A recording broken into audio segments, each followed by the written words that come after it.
It was a beautiful day. The rain had stopped raining and the sun was shining. So Miss Susie asked the children if they'd like to go outside to play. Well, of course, they all shouted yes, and they all lined up. But then Jason and David pushed everyone else aside and ran out to grab the Little Red Tricycle. Well, Jason managed to get there first, but then David pulled the Little Red Tricycle away from Jason and said, "It's my turn to ride the Little Red Tricycle." Well, Jason pulled it back and said, "No, it's my turn to ride the Little Red Tricycle." Well, they pulled and they pulled at that Little Red Tricycle until it fell to the ground. Well, Miss Susie said, the only way to solve this problem is to put the Little Red Tricycle away.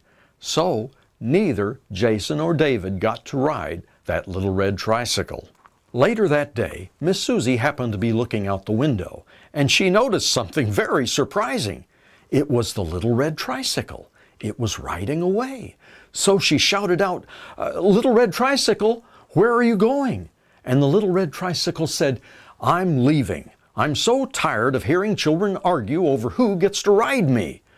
So Miss Susie said, "Will you be coming back?"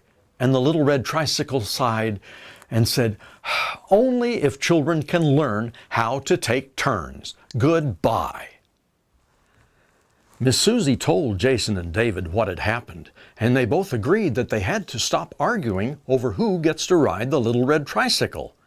They had to think of a way to take turns. Then Jason had an idea.